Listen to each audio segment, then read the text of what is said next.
Hello friends, welcome back to my channel Tabrez Malik. उम्मीद करता सब अच्छे से होंगे। दोस्तों, सबसे पहले बात करते हैं कि जब सपने हम देखते हैं ना, तो सिर्फ हमारे पास ही इसकी ताकत होती है कि हम उसे पूरा कर सकें। और हर एक इंसान का एक सपना होता है कि वो ऐसी कंट्री में काम करे जहाँ बहुत खूबसूरत हो, जहाँ सेफ्टी हो, जहाँ का वातावरण बहुत अच्छा है, जहाँ की जॉब की स्टेबिलिटी हो। तो ऐसे ही कंट्री का एक सपना आप सब देखते हो जिसका नाम है लग्जमबर्ग। आज इस पे ही कुछ मुद्दे पे बात करेंगे और जानना चाहेंगे कितनी सैलरी मिलती है, कितना खर्चा होता है, किनको जॉब मिलता है, क्या प्रोसेस होता है, क्या गवर्नमेंट कहती है इसके बारे में। देखो, आप सबको एक बात तो मानना पड़ेगा कि लग्जमबर्ग बहुत हाई स्टैंडर्ड का क्वालिटी ऑफ लाइफ है। वहाँ पे फाइनेंशियल सेक्टर बहुत मजबूत है, स्ट्रॉन्ग जॉब मार्केट है। स्ट्रॉन्ग जॉब मार्केट का मतलब होता है कि जब आदमी काम करने लगता है ना, तो मुझे बहुत ऐसा लगता है कि बहुत कम लोग वहाँ जॉब छोड़ते हैं, क्योंकि एक तो लाइफस्टाइल अच्छी, खुशनुमा मौसम, ज़िंदगी बहुत बेहतर होती है। लेकिन सबसे पहले ये जानना चाहेंगे कि भाई जॉब मिलती कैसे है। सबसे पहले मैं आपको समझा दूं कि आप कोई भी यूरोपियन यूनियन का बंदा हो ना, जिसका पीआर हो, पासपोर्ट होल्डर हो, तो उसके लिए वहाँ जॉब करना एक ऐसा है कि जैसे कि आप आज दुबई में काम कर रहे हो, कल अबू धाबी में काम कर रहे हो, जैसे आज मुंबई में काम कर रहे हो, कल दिल्ली में काम कर रहे हो। इस तरह से आराम से आदमी काम कर लेता है। तो यूरोपियन यूनियन के अंदर जो है, जिनके पास पीआर है, पासपोर्ट होल्डर है, उनके लिए प्रॉब्लम नहीं है। अब लैंग्वेज बैरियर का मसला है सबसे बड़ा वहाँ पे। एक दो लग्जमबर्ग खुद का लैंग्वेज उनका है, जर्मन है, फ्रेंच है। तीन चार लैंग्वेज बहुत ज़्यादा बोला जाता है, ठीक है। तो ये अगर लैंग्वेज आपको आता है तो समझो एक तो आपका प्लस पॉइंट हो जाता है। अब बात करते हैं कि थर्ड कंट्री नेशनल जो है, जैसे हम जो जिससे लोग हैं, उनके लिए क्या बेनिफिट। सबसे पहले देखो, वहाँ के जो एम्प्लॉयर है ना, उनको प्रूफ करना पड़ेगा कि मुझे यूरोपियन यूनियन के अंदर या लग्जमबर्ग के अंदर वो बंदा नहीं मिला है, इसलिए मुझे बंदे को बुलाना है, जो कि बहुत ही हार्ड है प्रूफ करना। क्योंकि आपको मालूम है लग्जमबर्ग में जब सैलरी इतनी ज़्यादा मिलती है तो आसान होता है किसी को भी, मतलब वहाँ पे इनसाइड कंट्री जॉब मिल जाना, ठीक है। अब जब एम्प्लॉयर को प्रूफ कैसे करना पड़ता है, एक लेबर मार्केट सिस्टम होता है। जैसे कि आपने कनाडा के बारे में सुना होगा या दुबई के बारे में सुना है कि लेबर मिनिस्ट्री होती है, जहाँ पे आपको एक डॉक्यूमेंट सबमिट करना होता है, बताना पड़ता है कि भाई मैंने ये ऐड किया था, ये सब चीज़ें किया था और ये मेरा ऐसा ऐसा हुआ और मुझे बंदा नहीं मिला, जो कि बहुत हार्ड है इस तरह से प्रूफ करना। अब अगर आप आउटसाइड कंट्री बाहर के भी हो, तो आपको जो प्रूफ करना है, तो जो लेबर मार्केट जब तक अप्रूवल नहीं देता है, वहाँ पे कुछ भी बंदे नहीं कर सकते। Even if a company is willing to sponsor a work visa, मैं आपको बता रहा हूँ, इवन अगर एम्प्लॉयर को भी लगता है, द प्रोसेस टाइम बहुत ही कंज्यूमिंग है, बहुत ही कंज्यूमिंग है और lots of paper work involve होते हैं उसके अंदर। ऐसा नहीं है कि मैंने एक सादा पेपर बनाया, लेबर में सबमिट कर दिया और हो गया, नहीं, ऐसा कुछ नहीं है। क्योंकि मतलब प्रायोरिटी उसको देता है जिसकी शॉर्ट्स, मतलब बोलते हैं ना कि भाई ये स्किल के बंदे बहुत कम है, तो उसमें सबसे टॉप लेवल के कौन से आते हैं, आईटी सेक्टर के, इंजीनियर्स और हेल्थ केयर के। ये तीन जो डिपार्टमेंट है ना, वो हाई हाई डिमांडेड होते हैं। तो उनके अगर प्रूफ कर पाए तो चांसेस है कि आपका वहां पे लग जाएगा।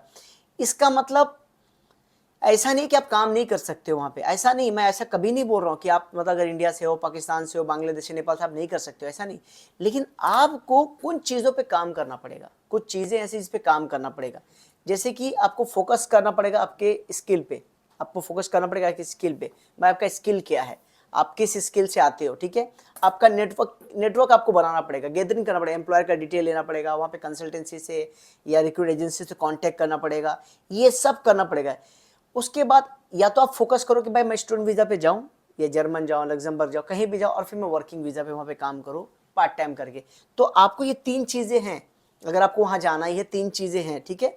अब बात करते हैं दोस्तों कि जैसे स्क्रीन पे मैं आपको दिखा रहा था कि भाई अगर एक वेयरहाउस की जॉब लग जाती, फॉर एग्जाम्पल किस्मत से चलो कि आपको वेयरहाउस की जॉब लग गई, एक एग्जाम्पल के तौर पर मानते हैं कि आपको जॉब लग गई, तो आपको सैलरी समझो कि आप, मैं थोड़ा सा बात करते हैं कि भाई आपको सैलरी कितनी मिलेगी। समझो कि आपको सैलरी मिल रही है लगभग 4,000 यूरो, ठीक है, 4,000 यूरो सैलरी मिल रही है, जो कि बहुत अच्छी सैलरी, वहाँ पे 21 यूरो पर आवर मिलता है।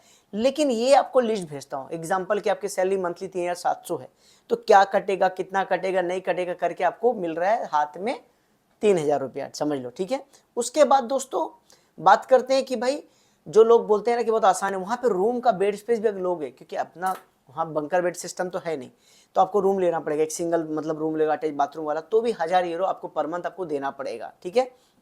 उसके बाद बात करते हैं स्क्रीनशॉट पे कि भाई आपका फूड पे कितना जाएगा, यूटिलिटी पे कितना जाएगा, तो ये सब मिला के 500 यूरो और मान के चलो, ये हो गया, ये तीन चीज़ें।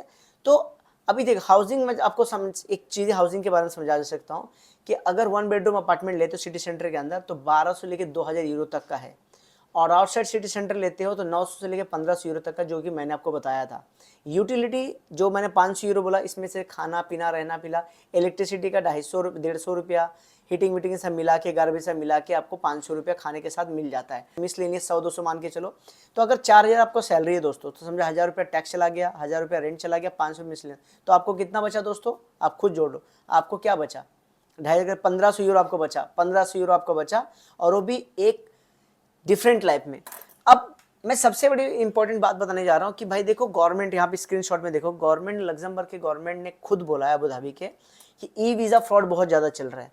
देखो, the embassy of Luxembourg wishes to inform all the applicant for the existing scam website so called agent. मतलब देखो, बहुत सारे एजेंट लग्जमबर्ग का वीजा दिखा रहे हैं, वर्क परमिट दिखा रहे हैं, ये दिखा रहे हैं, ब्ला ब्ला, पता नहीं क्या क्या दिखा रहे हैं, ये सारे स्कैम है दोस्तों।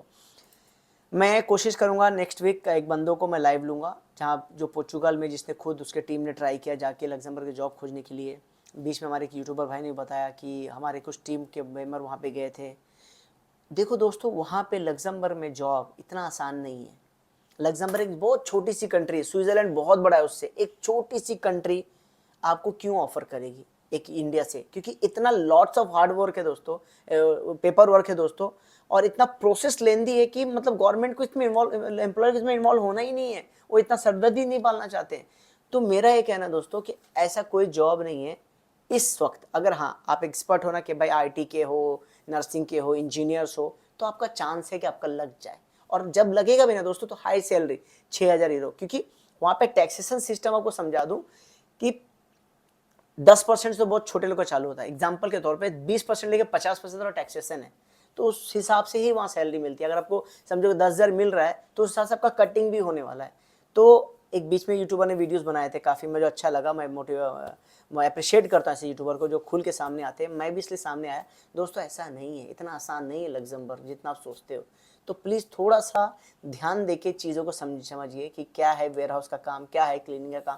क्योंकि दोस्तों वहाँ पे क्लीनर की आप हम लोगों की क्या ज़रूरत है? एक तो लैंग्वेज का सबसे बड़ा प्रॉब्लम है वहाँ पे, लैंग्वेज वहाँ इंग्लिश बहुत कम लोग बोलते हैं, और इंग्लिश भी वो लोग बोलते हैं दोस्तों जो बहुत टॉप कैटेगरी के लोग के लेवल पे काम करते हैं। मतलब आम आसान नहीं है। तो इसलिए लग्जमबर्ग के चक्कर में मत फंसो दोस्तों। मैं कई वीडियोस बनाता हूँ, इन्फॉर्मेटिव देता हूँ। लग्जमबर्ग हो गया, स्विट्जरलैंड हो गया, आपका स्वीडन हो गया, उसके बाद आपका फिनलैंड हो गया, उसके बाद बहुत सारे ऐसे और जैसे पोर्चुगल हो गया, स्पेन हो गया, इस सब का वर्क परमिट थोड़ा सा कॉम्प्लिकेट, फ्रांस हो गया, ये सब का वर्क परमिट बहुत कॉम्प्लिकेटेड है दोस्तों। इन सब के चक्कर में आप मत जाओ, वीडियो रिस्पेक्टिव है। उसके बाद ब्लॉग्स के चैनल में काफ़ी अच्छी वीडियोस डाल रहा हूँ, आपको बताते हैं। चलो वो वीडियो भी बहुत अच्छी इन्फॉर्मेशन आपके लिए, क्योंकि उसमें मैं बताता हूँ कि सिटी में क्या है नहीं है, वो सब भी आपको बहुत काम देंगे दोस्तों। वीडियो को जाके देखो, तबरेज मलिक ब्लॉग्स करके मेरा चैनल है, इंस्टाग्राम पे इन्फॉर्मेशन आजकल दे रहा हूँ। उसके बाद मैंने कई बार वीडियोस में बोला कि अगर आपको दुबई में लाइसेंस खोलना है, मैं आपको उसकी मदद कर दूंगा, मैं आपको तरीके बता दूंगा। यहाँ पे सेटअप होने के लिए इन्वेस्टमेंट का ऑप्शन मैं आपको देने चालू कर रहा हूँ, दुबई में इन्वेस्टमेंट कैसे करना है। आपको अगर फाइलिंग करना है दोस्तों, विजिट वीज़ा है, वर्क वीज़ा पे मैं काम करता हूँ। विजिट वीज़ा अगर आपको चाहिए सेंजन का, मैं आपको नॉमिनल फीस में लगा के दूंगा। लगाने का मतलब है मैं आपको फाइलिंग करके दूंगा, डॉक्यूमेंटेशन पूरा अच्छे से करके दूंगा। और बहुत सारे लोग बोलते हैं गूगल पे आजकल अवेलेबल, गूगल पे बहुत सारी चीज़ें पहले से अवेलेबल दोस्तों, वरना आजकल ऐसा नहीं है। थोड़ा सा चीज़ों को समझना भी जरूरी है कि फाइलिंग बनता कैसे। तो मुझे लगता है वीडियो आप लोगों के लिए बहुत इन्फॉर्मेटिव है। और किसी को मुझसे बात करना है तो visasmalik@gmail को मेल कर सकते हैं, या इंस्टाग्राम पे मैसेज करके व्हाट्सअप कर सकते हैं। मेरा सेंट्रल नंबर +919999235584 पे, या दुबई के नंबर पे व्हाट्सअप कर सकते हैं +971564935554 पे। थैंक यू वेरी मच आप सबका दोस्तों।